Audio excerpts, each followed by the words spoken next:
Hi there, and welcome to the very first video on my YouTube channel. My name is Robin, and welcome to Only the Best Fantasy. I'm an avid fantasy reader. I'll be posting videos hopefully twice weekly, and I figured the best way to get this started is to discuss my favorite books from 2023. So these are going to be my top 15 picks of approximately 150 books that I read last year. Um, I'm gonna list them in the order in which I read them, and not any other particular order. Um, and also, most importantly, these are not necessarily books published in 2023. A few of them are published in 2023, but some of them are older books. So to kick things off, I'll start with Alice Hoffman's amazing Practical Magic. Um, this book first hit my radar when I saw a sequel was announced, around the same time that the 25th anniversary edition was released. Um, and it was epic timing for me to pick it up. It's on the more magical realism side of fantasy, and it follows the story of the Owen sisters. And this might be the earliest published book I've read that used the archetype that's become common in fantasy today of witches not being like evil characters as they traditionally were, but more misunderstood women, wise women, women of power, who they're hated by their communities or they're disliked by their communities, shunned, but when times are bad and people need help, they turn to them. Or they get the help of the witches, whether they know it or not. Um, it's a tale mainly of a lot of family drama, but it's very engaging, awesomely done. They I like how the magic was handled in it, and overall it's a duology done right. The sequel picks up from the original in such a way that it doesn't feel like it's forced, like it's being pushed past its sell by date. It's amazing. It's definitely it's why Practical Magic made its way to the one of my topics for 2023. And yeah, definitely worth checking out. My next pick, number 2 on the list, will be Sarah Penner's London Seance Society. This book didn't hit my radar whatsoever, but my wife bought it, and I saw it, and I got intrigued, and I picked it up. I started reading it, and next thing I know, I was done. It's a short book, and very engaging. It combines a murder mystery with historical fiction and magical realism once again. It it was I love the way it integrated everything. The the magical realism was handled in such a way that you're not sure if you're dealing with charlatan shenanigans or if you're dealing with something truly supernatural. Um, the murder mystery was pretty engaging. Like I had a lot of fun trying to figure out where that particular path would lead us. Um, Sarah Penner did a great job of laying that out in such a way that you don't easily guess what's going on unless I guess you're accustomed to reading or you read a lot of mystery. Um, and it's very on brand. It's very on brand. The ending is very on brand, I should say, with the general tone, the general vibe of the main characters. Great book, great book. My third on the list has to be Ian C. Asimov's Forge of the High Mage, which is the fourth entry in his Path of Ascendancy series. I love the Malazan series. I've read everything written by Ian Asimov and by Stephen Erickson. So this book, honestly, it was a shoe-in for this list. There was no way I wasn't going to enjoy it. It's got everything you love about Malazan. It's chaotic, so many threads weaving together. You're wondering what, who, what, where, when, why. It's and then everything really really came together as it always does, as in a confluence, as Malazan readers will know. Um, we got we got even more fascinating looks into characters in the early days who would go on to be key players in the events of Malazan Book of the Fallen, um, which is the whole point of a prequel series, and I just love it. I love it. Every time I read a Malazan book, I just fall deeper in love with that series, and the way things are progressing, I can easily see myself rereading that again, rereading the entire thing in another couple of years. Um, there was actually some drama about the cover art being AI generated. You can see it looks odd there. So you may come across some negative stuff about the book online. I figure it stems mainly from that. Um, because if someone's talking about the fourth book in a series, they're a fan. You don't read the fourth book in a series otherwise. Um, but yeah, moving on. My fourth pick is Shannon Chakraborty's The Adventures of Amina al-Sirafi. I genuinely didn't know what to expect from this because I've heard of Shannon Chakraborty's David series. I hadn't read it as yet. And funnily enough, I'm not too much of a fan of the whole nautical setting where it comes to fantasy novels. Where like a nautical setting is the primary setting. But the blurb made this seem very fascinating. It teased magic and mayhem, and that was delivered in spade loads. Spade loads, or should I say shitloads. And interestingly enough, I enjoyed that so much that Amina ended up becoming my standout main character for the year. Up until right about October, when another entry on this list just plain stole the show. But more on that later. She basically comes out of retirement to go on a rescue mission that becomes anything but, and along the way it's just a chaotic ride. I loved it. I really enjoyed it. Definitely worth checking out.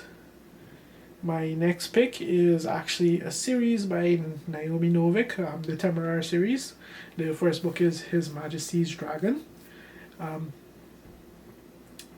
This one, I had fairly high expectations for it going into because I'm a fan of Anne McCaffrey's Purin series, and this seemed initially like basically just everything you like about Anne McCaffrey's Purin series, which are like the Dragon Riders, interposed onto a Napoleonic War setting. And I wasn't sure initially how that would work because dragons are huge game changers.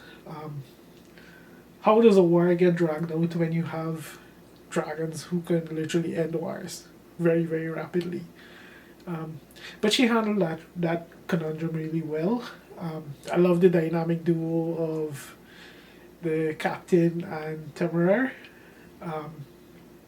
And Naomi Novik isn't afraid to pull any punches. She's not as bad as Robin Hobb, but she does some pretty brutal things along the way, and it makes for really fast, really punchy, really engaging reading.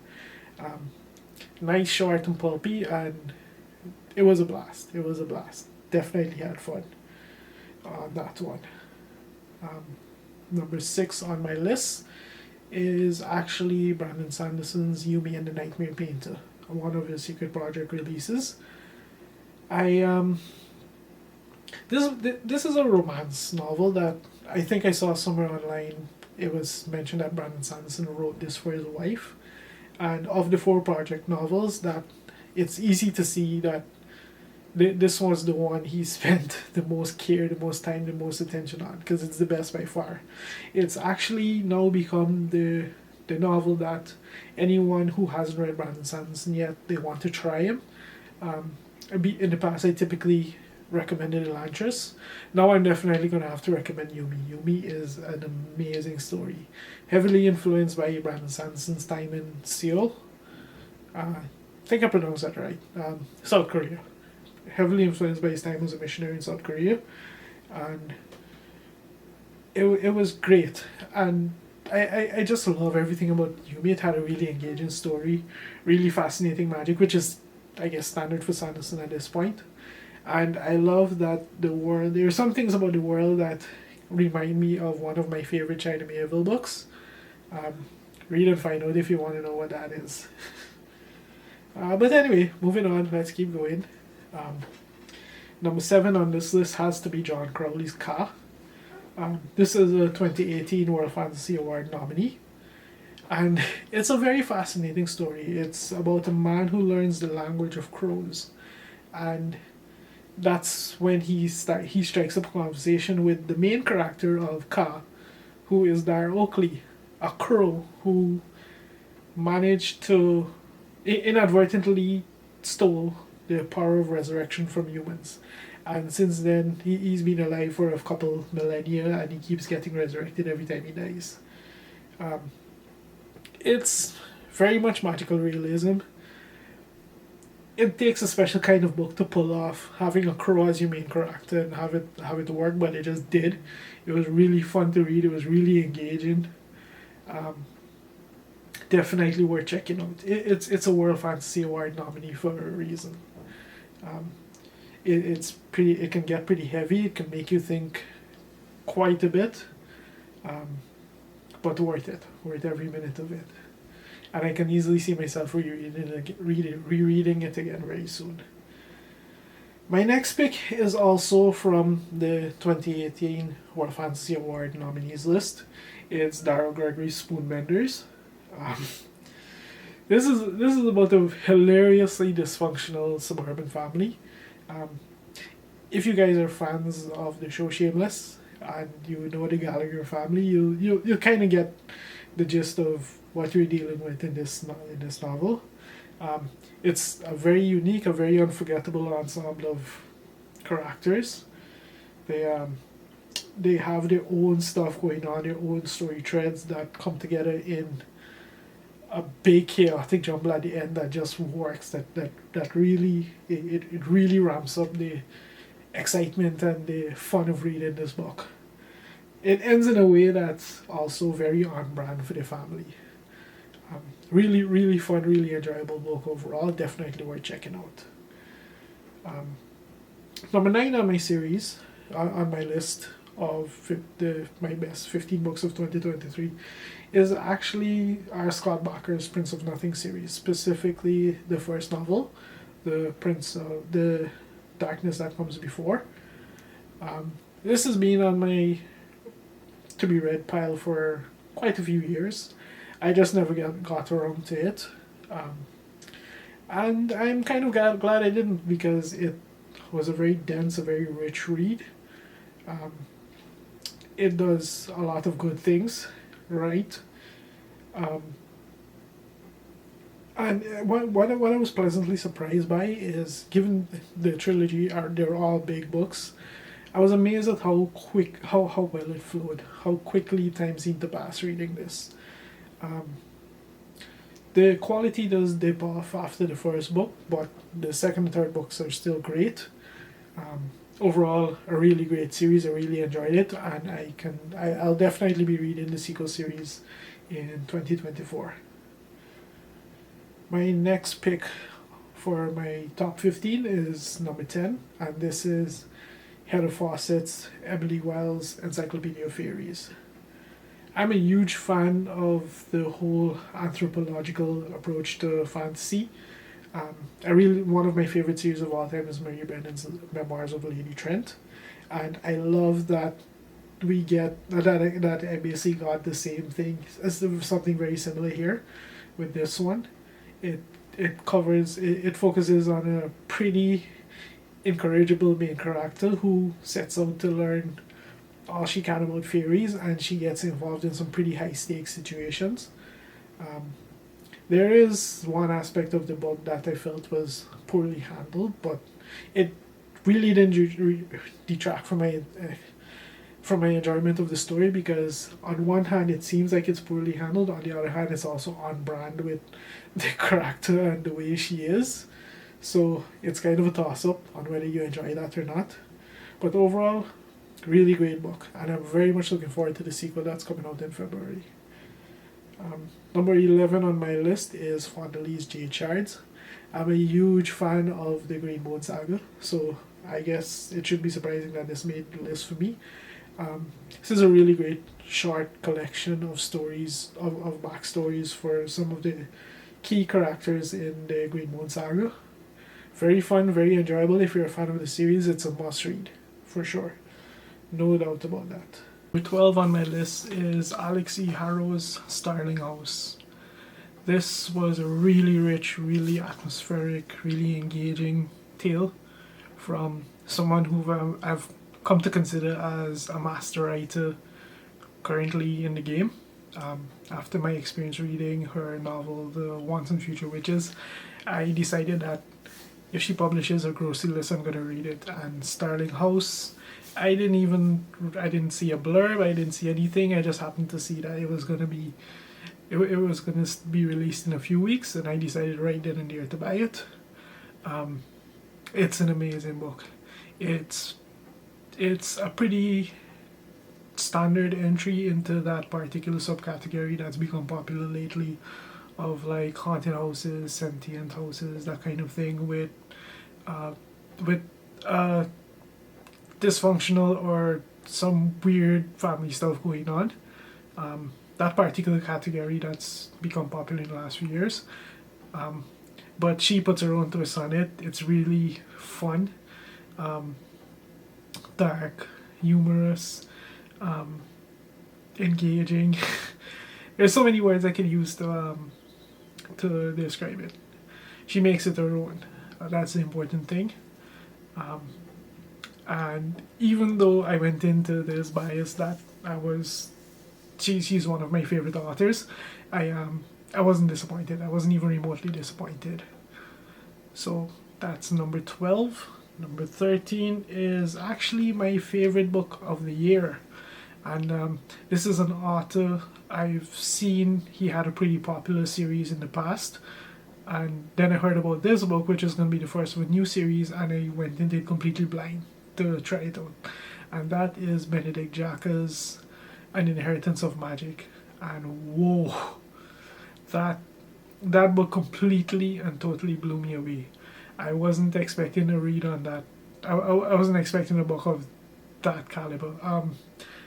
My favorite thing about it, bar none, is that for me it has probably the most realistic depiction of a magical system in our modern day world. I 100% believe that if magic were real, and if it were like a containable resource as it is in this world, it would be a very much all for one, none for all situation, similar to how our capitalist society works. And that really hooked me. We've got a great main character. On top of that, Benedict Jacka gets you good very early on with a scenario that occurs. There's an entire movie franchise dedicated to why this is a very stupid idea, but it happened in this book, and it hooked me, especially as I have a personal investment in what happened there. And yeah, it was absolutely fantastic. If there's no other book on this list that you consider checking out for this year, I would very much recommend you check out An Inheritance of Magic.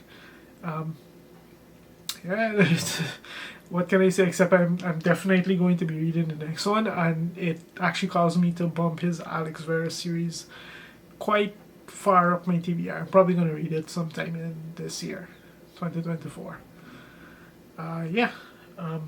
Next on the list is actually a series I've been meaning to get to for quite a while, and that's Jacqueline Carey's Fedre series, specifically the one that starts with the trilogy that starts with Kushiel's Dart.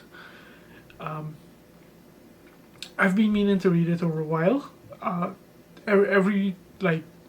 Everyone that seems to like the same kind of books that I like keeps telling me that I should read it and enjoy it.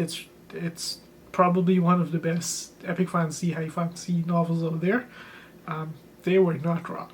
It's a really rich, really engaging world with a courtesan spy who gets in way over her head.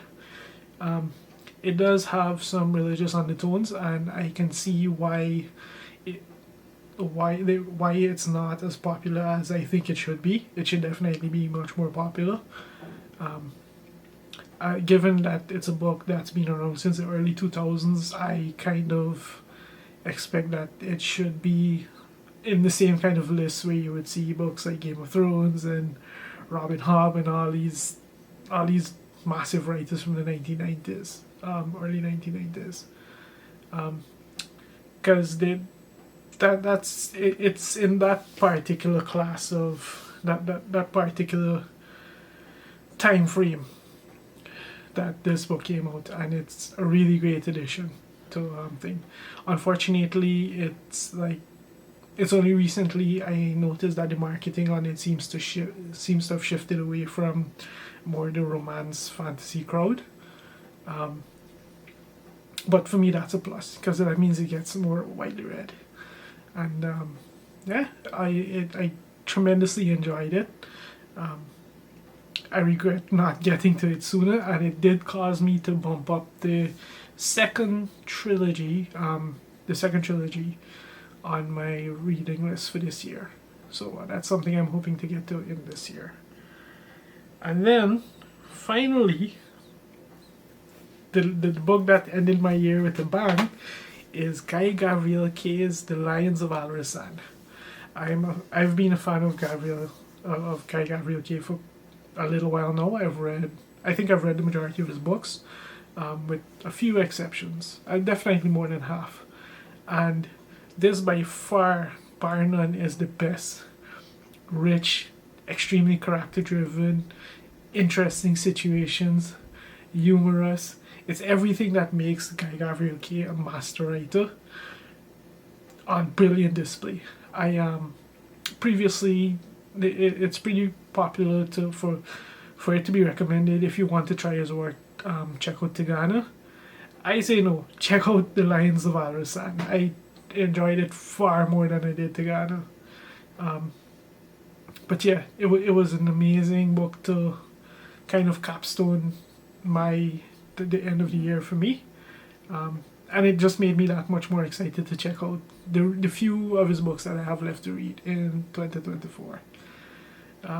Yeah, so that's pretty much my list of my top 15 reads for 2023. Let me know what you think if you see this. Have you read any of these? Excited for any of these? Drop a comment, let me know. And if you made it this far, thank you very much for watching.